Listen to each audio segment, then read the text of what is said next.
So that ipsos poll may seem like things are back to normal, but it's also one of these online polls, and consequently just as worthless as the one out of California the other day that had Trump up by 7.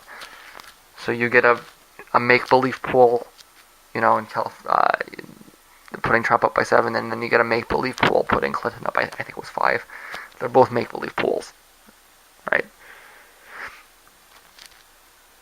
Bullshit versus bullshit is just bullshit.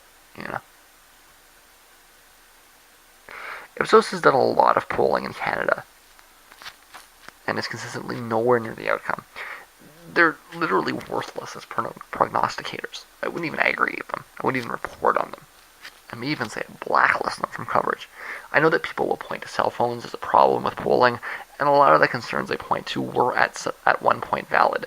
But online polling is simply not a way forward. Okay, the best polling firms have found ways to phone cell phones, like all of this stuff that you hear about cell phones. Good polling firms, they just call the cell phones. And people don't get upset.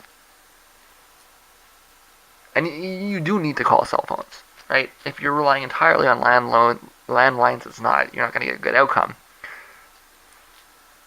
But just call the cell phones. You have to have a randomized process, or it's pointless. It's useless. It's worse than that. Okay? So, good polling firms don't see cell phones as a serious barrier anymore.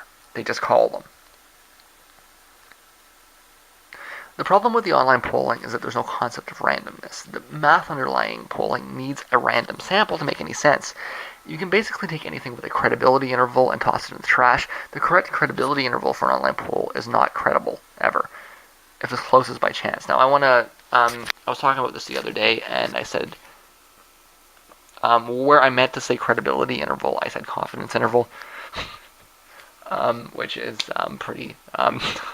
I said something like a margin of error is not a confidence interval. Well, a margin of error is a confidence interval by definition, but a credibility interval is not a margin of error.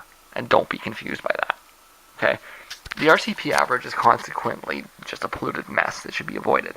I don't know if they've addressed this or written about it, but they shouldn't be aggregating credible polling with this online propaganda generation bullshit.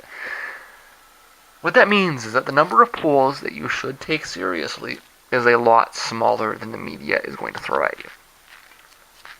A large percentage of the polls that the media throws at you are going to be online, and they should not be acknowledged at all.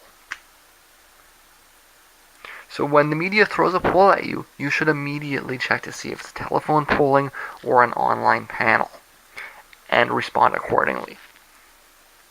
The reason they report credibility intervals, and I mean credibility intervals here, is that they can't measure error because the sample isn't random.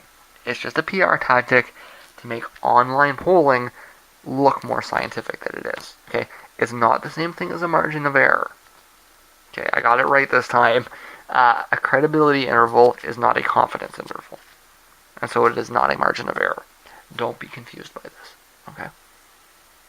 It's easy to understand why I misspoke, confidence, credibility. They both start with C's.